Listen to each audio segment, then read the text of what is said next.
This podcast is brought to you by Connect First Credit Union.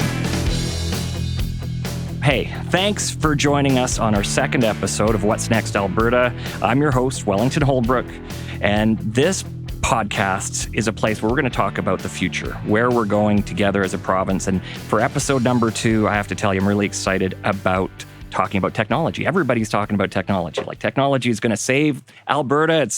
It is going to be change our province, and there's no question it is, right? But I think a lot of it is often based in pipe dreams or this imaginary world. I'm really excited that we have a guest here today that I'm going to introduce in a few moments. That's actually living that future already and has been for a couple decades, and so he's got that experience. He can share some of those stories and talk a little bit about a business he's building right now in our province. But just before we go there, just wanted to set the topic up just a little bit.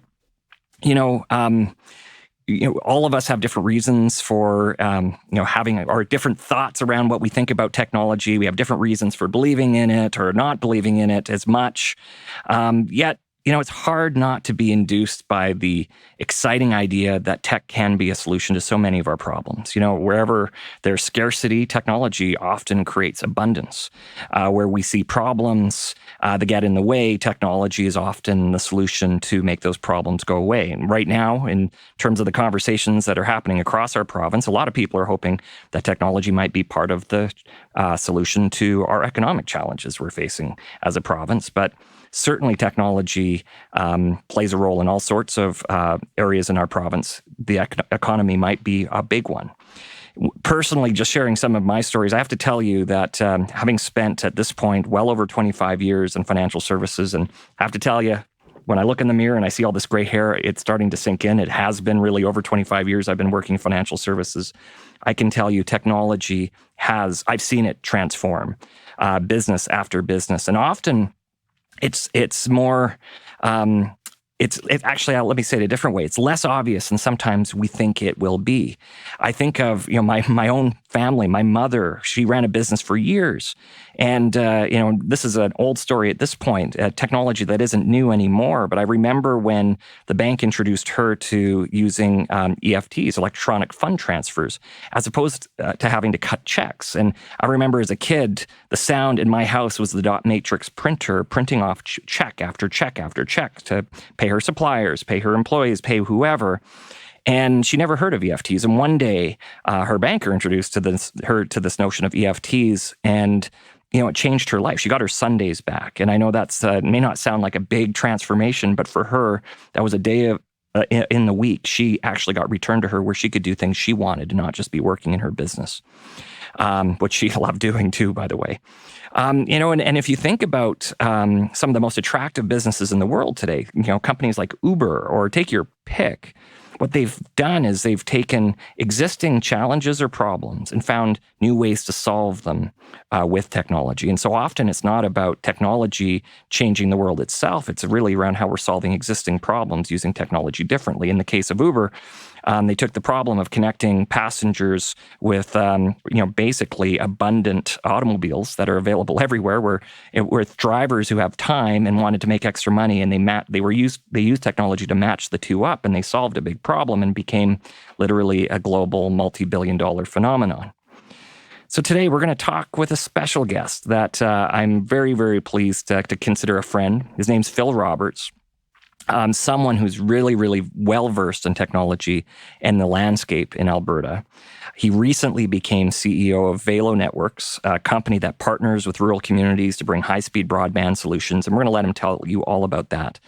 And his company has got a great story how they're contributing to the future of our province. But personally, Phil's got a great story of his own journey too, and I'm hoping we're going to talk a little bit about that. But Phil, welcome to our show. Thanks, Wellington. Super happy to be here.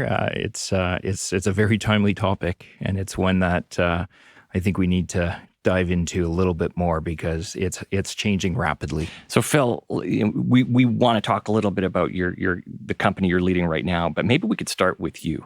Like, a lot of people are dreaming about how they can build a future technology company in our province, right. But you're doing it, and you've done it. You've done it more than once. Can you talk, bring us back to the beginning? Like, how did Phil become a leader in technology in Alberta? Right, sure. It started for us in in the late 90s.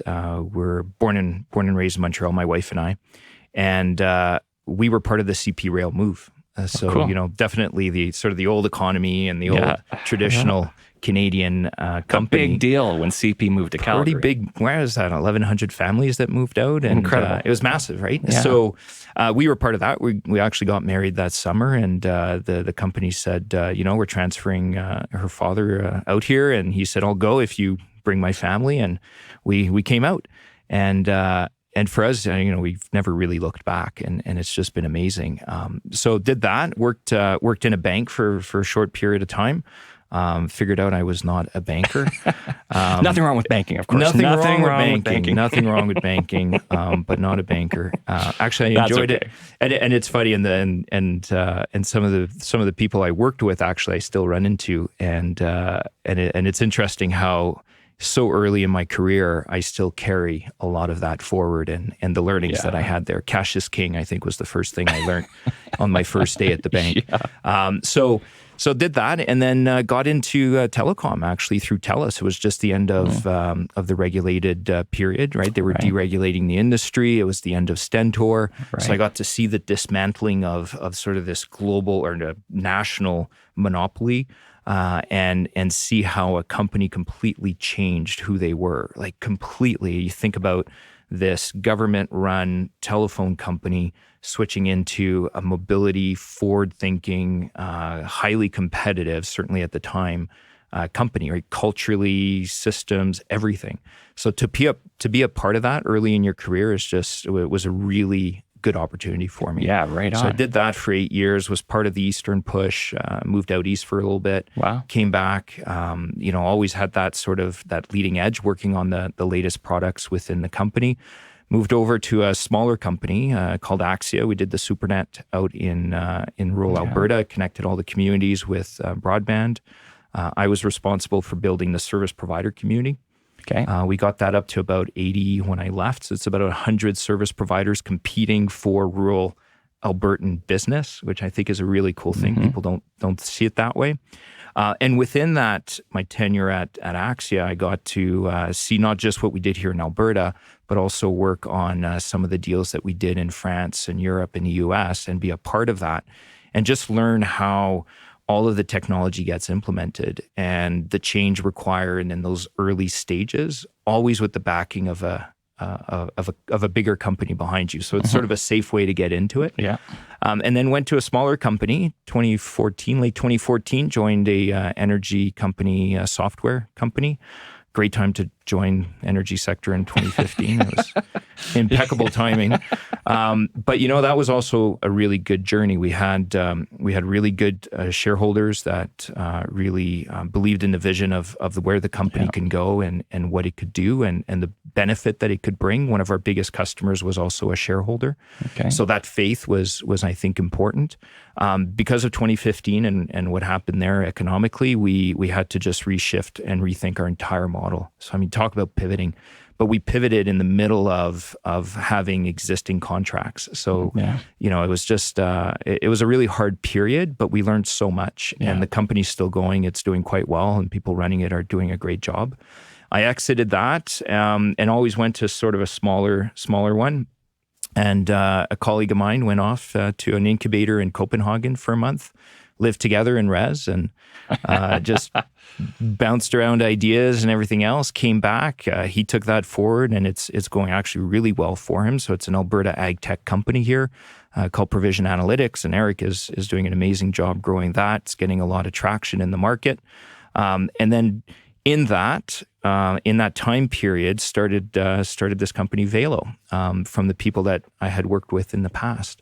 And the opportunity was just right for all these pieces to come together and say, broadband it's one of those things that the more you make available, the more demand there is for it. So there's always this increasing demand. So now was the time for us to do it. And then Valo got some really good traction. I was working in a logistics automation company called Payload. We did that again. It was the same thing, transforming it to adapt it to the new technologies. Did that for about a year and a half. Company's still going. And then what we what we saw with the pandemic was the opportunity to really double down on rural broadband. Yeah. And we said, we're working with rural communities like Red Deer County. We're building the middle mile. SuperNet brought the internet to the communities, but not in the communities. So we saw the opportunity there. Right on. And we took the learnings from all of that in the past, and then just kind of created Valo and doubled down on the potential. So we're going to have to dig in a little bit deeper to Valo, of course. But I think as you've taken us on that journey as to where you've come from, it's funny how, and I'm hearing it in your stories, how there's sometimes these unexpected, I would say they're not coincidences, but connections that get created that come back to help you later. Well, it's a fairly cohesive, long story when I put it all together. But it's funny because at each one of those, none of it was planned. Yeah. None of it was planned. I couldn't tell you that I planned to go to TELUS. Telecom was not even on my radar. It was always exciting. I had dial-up at home and I was playing on the internet and doing all that in the early days, but I never thought I'd go and join it until I'm literally walking in the hallway with someone who looked at me and go, "Oh, I meant to ask you, are you interested in a job in the spring? Because my daughter works at TELUS and she's looking for a junior analyst." I'm like, "Yeah, sure, why not?" And then went in. Never thought I'd go to Axia, but they were recruiting, and I said, "Yeah, that sounds interesting." Never thought I would go to have the opportunity to go to France and work on that project, but that worked out. And now you're on your third or fourth technology and it just company. All of a sudden it's like, you know what? I think just to bring back to your original question of or comment around people looking to get into the technology industry, and if I look back, one thing I have to think was key to just getting to where I am is never saying no, right? or just always looking at an opportunity with that open mind and just say, "That sounds cool." Not reckless. There's a big difference between reckless and doing anything. But all those opportunities that come up, go, let's go and try it. So pushing your comfort zone to take on new things, try things, absolutely, make connections with past relationships to bring, it's a pretty cool story. So let's start here. Everybody is all excited about technology, and you must get calls all the time. How do I solve this? Or I would be surprised if the leaders in our city and our province aren't calling you regularly to say, "Can you be a part of the solution?" How do you respond to those kinds of questions? Well, it's hard, because technology is so broad. You have such if you say, a specific industry, I don't know, let's take trucking. You say, okay, trucking, we know what it does. It carries things from point A to point B. And if you need to solve logistics and moving things around, trucking's a part of it. It's got a very well-defined role. Right. When you look at technology, it's so broad, right? Yeah. And you say, okay, technology is going to solve our problem. You go, yeah, but how or what? And there's various levels of it. I think if we look at the education sector, not the delivery of education, but if you look at the education sector, their challenge around technology is going, what is going to be the future of technology so that we can train people in that future of technology? Right. So they face that challenge of trying to predict. And then if you look at some of the larger organizations, let's take the government, who's trying to solve the delivery of services to their constituents, they go, okay, specifically, how do I address, video health services, right? And then they get into some of the specifics. And then you look at a company whose business model is challenged, either from global competition or from pandemics, and they go, how do we reinvent ourselves? And now they're the ones that are struggling with, looking at a different technology and saying, how do we apply that to our business? Right on. So it's so broad that it's really hard to pinpoint and say, technology is going to solve your problem, and here's how.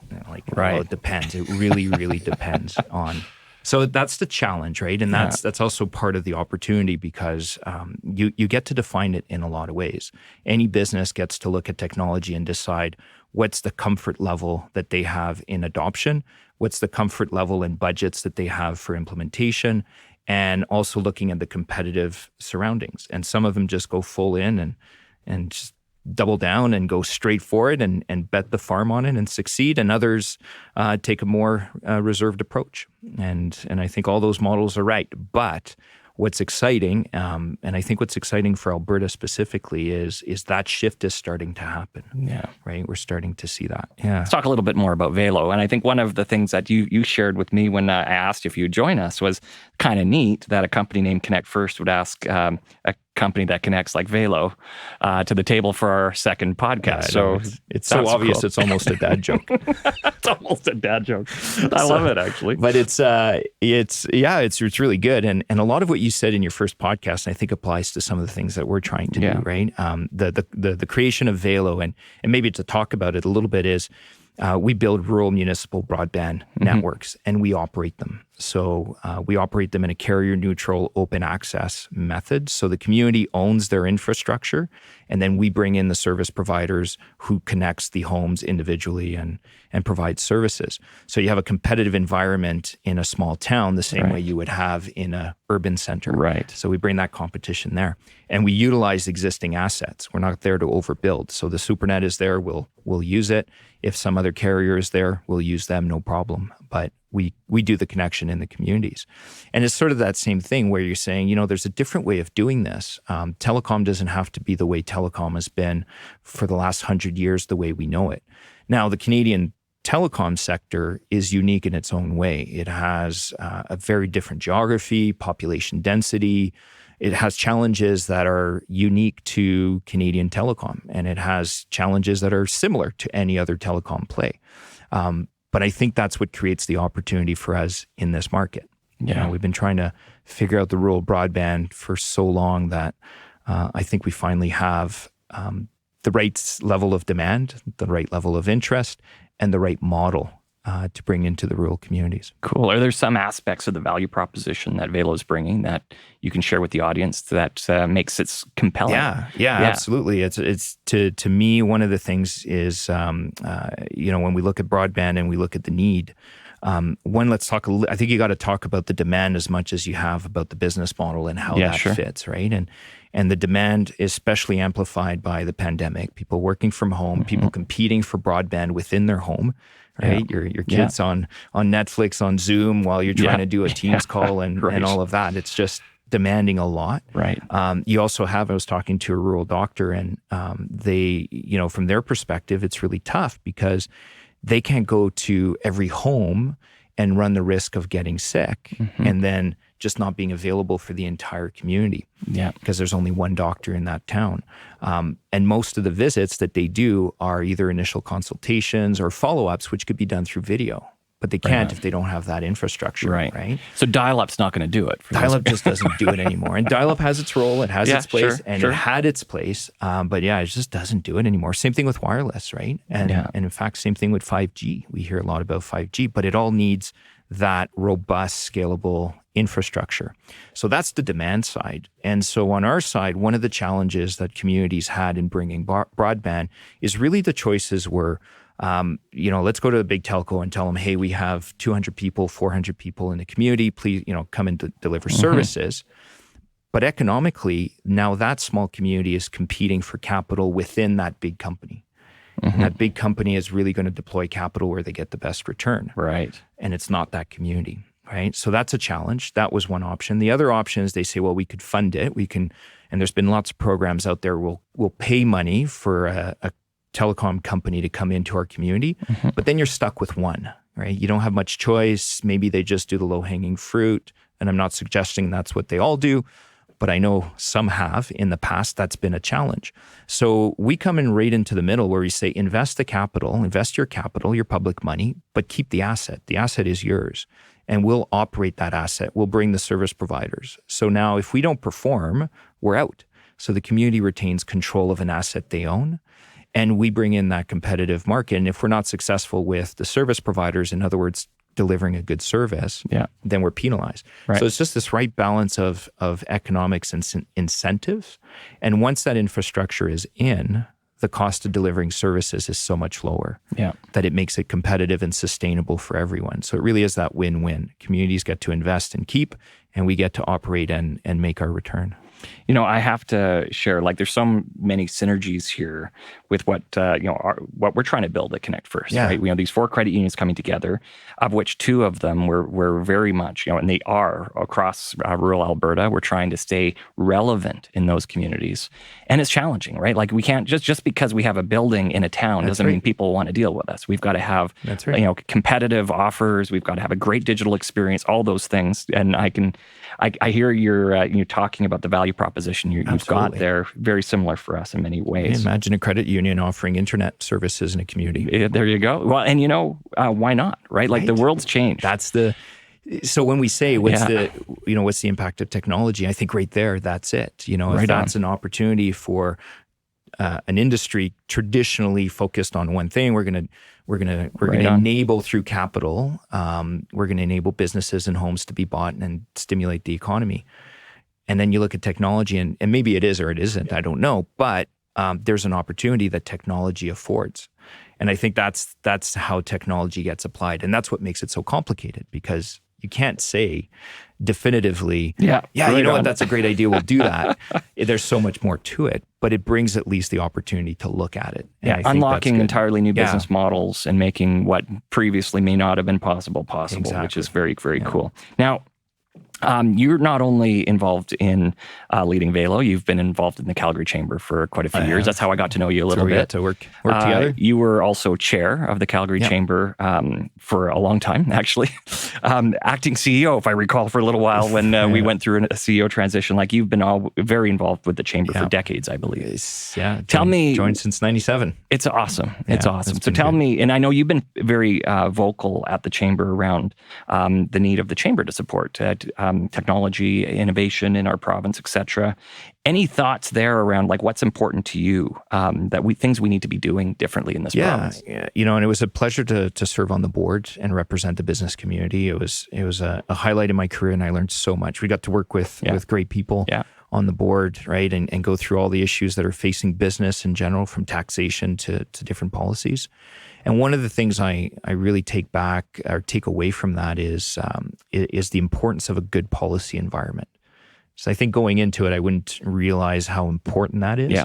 And that's what I would say, right? From a decision maker to policymakers within our governments, municipal, provincial, federal, it's what is that environment that's going to stimulate and create the environment for people to come here, invest here, create here, fail here, and just have that machination of innovation that we need for a healthy tech sector, right? So that's what I'm always advocating, and I don't always have the right answer. Like, I can't tell you that I know how the policy should be made, but I know that, for those that need to make those tough decisions, if we can help make them make better decisions, then I think that's really helpful. But that policy environment is really going to be important, because it touches on so much.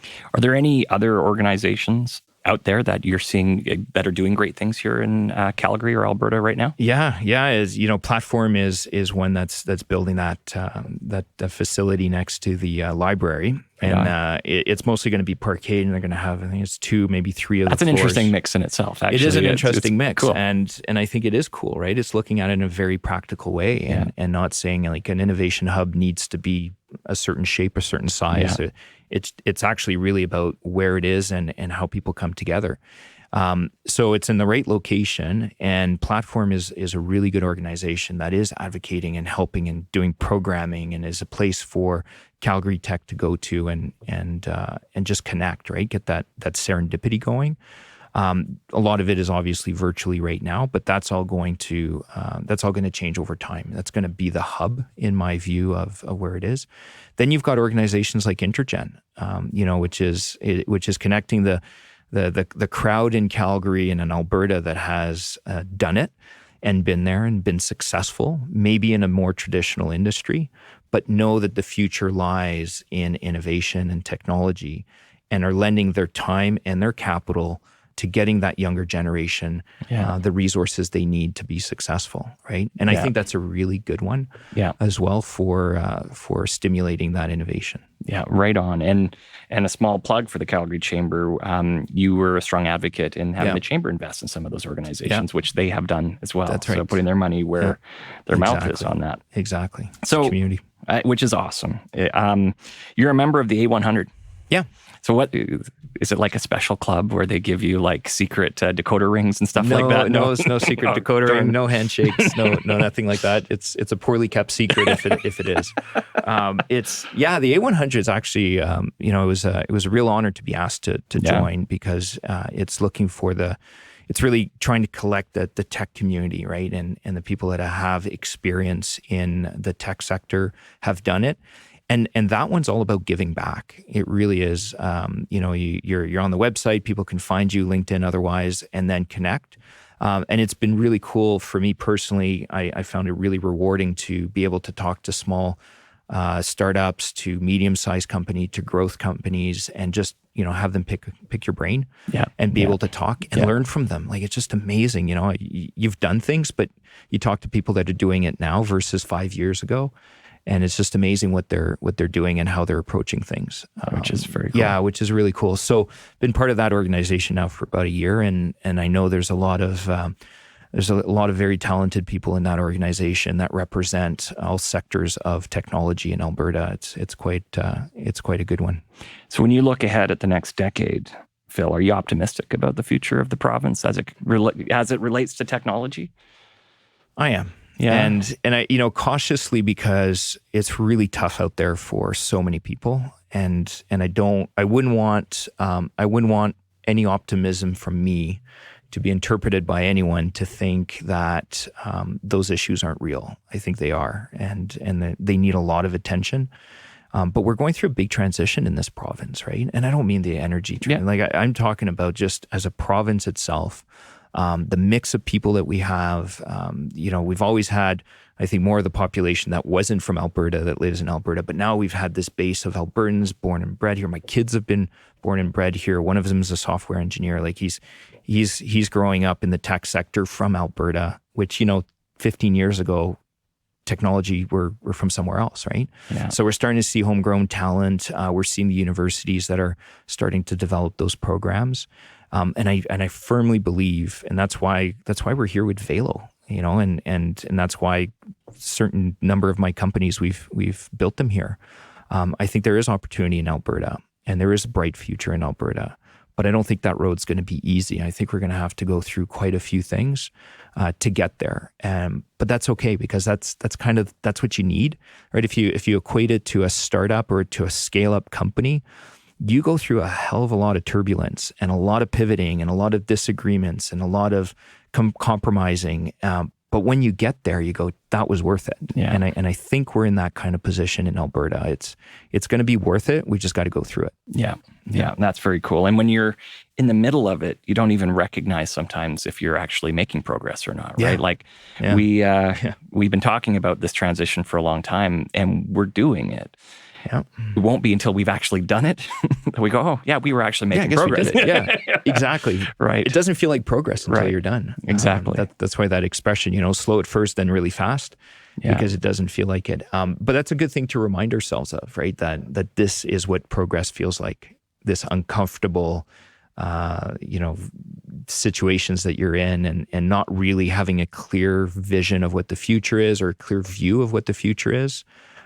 That's what progress feels like, right? Yeah. And it's very daunting, but so if I think we can get there. I know I totally agree we can. But let's say I'm starting a new business, or I'm planning to lean in and take a big chance on myself, start a new technology company. I've got some great ideas, and I call you. You're an A100 member. You've been around the block a couple times building these businesses. Could you give me the top 2 or 3 pieces of advice that you would share as a new entrepreneur taking this on? Yeah, well, one of them is like I said before, right? Like, welcome the opportunities as the opportunities come. I would say, even within a business, a lot of the small startups that I've spoken with and I've seen sometimes get fixated on an idea and on a passion, and it becomes the sacred cow, right? It's like, we can't change from this idea, when in fact, that's the basis for a better idea, or maybe something that's more in demand at the time. So to never turn that away, right? I'll always welcome that feedback. I can't stress perseverance enough. It's exactly what we were talking about now. It's not going to feel very comfortable. at first. There's going to be a lot of what the hell am I doing at 3 o'clock in the morning? And is this really the right thing for me to take my family through? And doubt, but that perseverance and betting on yourself. If you're going to bet on yourself, go for it, double down. And then the third I would say is really, you're not alone, and it feels like you're alone, but you're not. There's a lot of organizations, and whichever one it is, whether it be a chamber, and that's what it was for me in the early 2000s. Whether it's a chamber, it's a platform, it's some of the programs that you see at CED, it's what Intergen is doing, it's what the university is doing, it's what all sorts of organizations. Don't do this by yourself. Surround yourselves with peers, surround yourself with good people, get that advisory board. Don't be afraid to ask for help, because a lot of people will give you that help. Yeah, right on. Yeah. If there's anything that you would want to share about Valo, and anybody listening, if they want to find out more, what would you want them to know? Yeah, ValoNetworks.com. That's probably the best place to go. We're on LinkedIn. We're ramping up a little bit more of our communication as well to what we do. For communities that are out there, and we're looking for service providers to be on the network and deliver services to the end customers. That's the way our model works. We want that competition. We're looking at, and I've been saying this to the policymakers every chance they give me. We're a friendly voice to rural broadband. We're a big advocate of it. We're not here to bash the telcos. We think they're a very important piece. They invest a lot of money in the province. They're a big piece of the puzzle. But their puzzle pieces only go so far, and only focus on certain areas. And I think there's a lot of room elsewhere. And we've got a very strong vision.